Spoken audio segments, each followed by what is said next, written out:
Subscribe कीजिए daily trending news channel को और बेल आइकन को दबाइए लेटेस्ट न्यूज सबसे पहले पाने के लिए।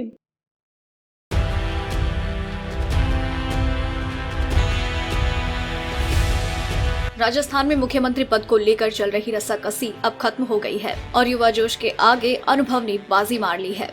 कांग्रेस अध्यक्ष राहुल गांधी ने अशोक गहलोत को राज्य की कमान सौंपने का फैसला कर लिया है।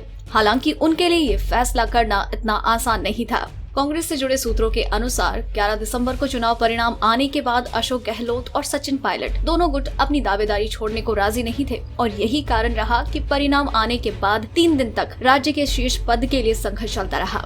आखिरकार वो कारण क्या रहे जिसमें लंबे समय तक मुख्यमंत्री पद को लेकर अड़े रहने वाले सचिन पायलट अंत में रेस में पीछे हो गए?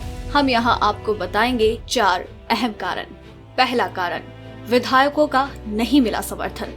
कांग्रेस के सूत्रों के अनुसार 12 दिसंबर को जयपुर में पार्टी दफ्तर में नवनिर्वाचित विधायकों की बैठक हुई, जिसमें अशोक गहलोत और सचिन पायलट दोनों ने मुख्यमंत्री पद के लिए अपना दावा पेश किया था। बैठक में पार्टी के पर्यवेक्षक केसी वेणुगोपाल ने फैसला लिया कि निर्वाचित विधायक स्लिप या फिर पर्ची के जरिए गहलोत और पायलट में से किसी एक का चयन करें। सूत्र बताते हैं कि बैठक में करीब 70 विधायकों ने गहलोत को मुख्यमंत्री बनाए जाने का समर्थन किया। इसके अलावा गहलोत कैंप ने 10 से ज्यादा निर्दलीय विधायकों के समर्थन का दावा किया था। इसमें से कई निर्दलीय विधायकों ने खुलकर गहलोत को मुख्यमंत्री बनाए जाने का समर्थन किया था। हालांकि पायलट गुट ने गहलोत पर पार्टी में अंदरूनी अस्थिरता फैलाने का आरोप लगाया और कहा कि पायलट ही मुख्यमंत्री बनाए जाने के योग्य हैं। दूसरा कारण, गहलोत को बहुमत नहीं मिलने का फायदा मिला। जयपुर में विधायकों के साथ बैठक के बाद अशोक गहलोत और पायलट दिल्ली चले आए, जहां उन्होंने पार्टी पर्यवेक्षक वेणुगोपाल के साथ कई मैराथन बैठकों में हिस्सा लिया। साथ ही पार्टी अध्यक्ष राहुल गांधी ने मुख्यमंत्री पद के 2 बड़े दावेदारों के साथ कई अलग अलग बैठकें भी की। बैठक के बाद गहलोत जयपुर जाने के लिए एयरपोर्ट पहुँच गए, लेकिन पायलट के साथ एक और बैठक करने के लिए उन्हें अचानक रोक दिया गया। इसके बाद राहुल गांधी के साथ कई बैठकें होती रही। वास्तव में कांग्रेस को विधानसभा चुनाव में बहुमत से 1 सीट कम यानी कि 99 सीटें ही हासिल हुई, जो अशोक गहलोत के पक्ष में चली गई। गहलोत ने राज्य में मजबूत सरकार चलाने का वादा किया। नई सरकार को बहुमत के लिए बाहर से समर्थन चाहिए था, जिसे वो हासिल करने में कामयाब रहे। कई निर्दलीय विधायकों ने पायलट की जगह बुजुर्ग नेता गहलोत का खुलकर समर्थन किया। तीसरा कारण, अनुभव में कमी।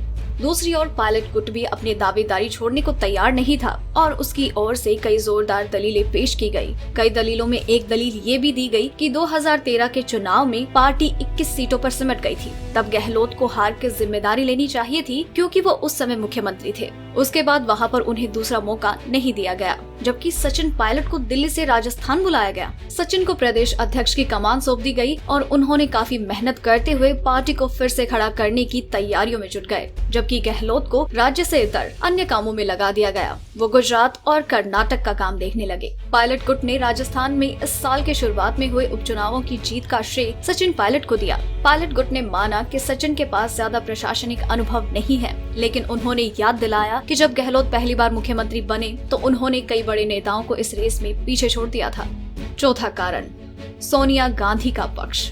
मुख्यमंत्री पद को लेकर चली लंबी कवायद के इतर सच ये है कि गहलोत गांधी परिवार के पसंदीदा उम्मीदवार थे। सूत्र बताते हैं कि खुद सोनिया गांधी भी गहलोत के पक्ष में थी। उन्होंने गहलोत को ही अगला मुख्यमंत्री बनाए जाने के पक्ष में फैसला लिया। हालांकि गहलोत को मुख्यमंत्री बनाए जाने के बाद सचिन को उप मुख्यमंत्री पद ऑफर किया गया, जिसे उन्होंने स्वीकार कर लिया। मुख्यमंत्री पद को लेकर चली रस्साकसी के दौरान राहुल गांधी ने पार्टी में एकजुटता के लिए 2 दिन में इन दोनों नेताओं के साथ हंसते हुए 2 तस्वीर सोशल मीडिया पर पोस्ट की थी।